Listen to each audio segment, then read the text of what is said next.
மீஷோவில் இந்த சீட்ஸ் எல்லாம் ஆர்டர் போட்டிருந்தேன். 35 வெரைட்டிஸ் ஆஃப் சீட்ஸ் வந்து இதில் இருந்துச்சு. 100 ருபீஸ் தான். ரொம்ப வர்த்துன்னே சொல்லலாம். எல்லா வெரைட்டி ஆஃப் வெஜிடபிள்ஸும் இதில் இருந்துச்சு. எல்லா பேக்கிங் எல்லாமே நல்லா இருந்துச்சு. ஒன்றே ஒன்று மட்டும் உடஞ்சிருந்துச்சு. பாலக் மட்டும்தான் உடஞ்சிருந்துச்சு. பாருங்கள், இந்த மாதிரி எல்லாமே நீட்டாக ஜிப்லாக்கில் போட்டு அதோட நேம் எழுதி நமக்கு வந்திருந்துச்சு. அதே மாதிரி ஒரு பேப்பரில் என்னென்ன வெஜிடபிள்ஸ் அப்படிங்கிறதையும் போட்டிருந்தாங்க. எந்த மாதிரி அதை விதைக்கணும், அப்படி எந்த மாதத்தில் விதைக்கணும் அப்படிங்கிற டீட்டெயில்ஸும் இருந்துச்சு. ரொம்ப யூஸ்ஃபுல்லாக இருந்துச்சு இந்த சீட்ஸு. நம்ம கார்டன் பார்த்திங்கன்னா இப்போதைக்கு இந்த நிலமையில தான் இருக்குது. அதில் வந்து சின்ன சீட்ஸ் கொடுத்துருந்தாங்க. அதெல்லாம் வந்து டைரெக்டாக சாயிலில் போடாமல் இந்த மாதிரி பாக்ஸில் போட்டு வளர்ந்ததுக்கப்புறம் வைக்க சொல்லியிருந்தாங்க.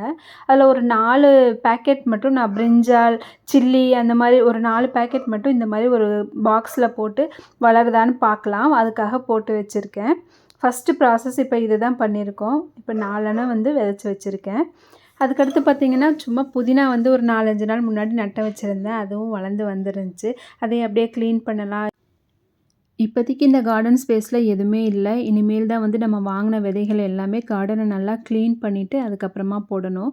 ஃப்ரண்ட்டில் மட்டும் கொஞ்சமாக இன்றைக்கி க்ளீன் பண்ணி இந்த டேபிள் ரோஸ் இருக்கும் இல்லையா, அது ஒரு கொஞ்சம் செடி இருந்துச்சு. அதை மட்டும் அப்படியே லைனாக நட்ட வச்சுருக்கேன். 1 வீக் பிஃபோர் தான் வந்து கார்டன் க்ளீன் பண்ணேன். அதுக்குள்ளே பூரா மறுபடியும் செடிகள் எல்லாமே வளர்ந்துருச்சு. இதில் பார்த்திங்கன்னா இந்த மஞ்சள் செடி மட்டும் அப்படியே போன தடவை நட்ட வச்சது. இப்போ மறுபடியும் அது துளுத்து வளர்ந்துருக்கு. இப்போ பூரா இந்த மாதிரி சின்ன சின்ன செடிகளாக வளர்ந்துருக்கு. இப்போ இது எல்லாத்தையும் க்ளீன் பண்ணிவிட்டு தான் இந்த வெஜிடபிள் சீட்ஸ் எல்லாம் நம்ம போடணும். லைட்டாக தண்ணி தெளித்து விட்டு அப்படியே க்ளீன் பண்ணேன்னா ஈஸியாக வருது. ஒரே நாளில் இது எல்லாத்தையும் நம்மளால் க்ளீன் பண்ண முடியாது. எனக்கு வந்து கார்டனிங் ஆசை இருக்குது. பட் இது வரைக்கும் நான் பெருசாக எதுவும் பண்ணினதில்லை. அதனால் கொஞ்சம் கொஞ்சமாக பண்ணலாம் அப்படின்ட்டு இன்றைக்கி இந்த அளவுக்கு வந்து க்ளீன் பண்ணியிருக்கேன். டெய்லி கொஞ்சம் கொஞ்சமாக பண்ணணும் அப்படின்னா நம்ம ஈஸியாக செஞ்சு முடிச்சிடலாம். இந்த டூல்ஸ் ரொம்ப யூஸ்ஃபுல்லாக இருக்குது. ஈஸியாக வந்து நான் க்ளீன் பண்ணி முடிச்சிட்டேன். மாங்காய் மரத்துலேயும் சீசன் முடிய போகுது. மேலே மட்டும்தான் கொஞ்சம் மாங்காய் இருக்குது. இந்த தடவை நிறைய மாம்பழம் கிடச்சிது இந்த மரத்தில்.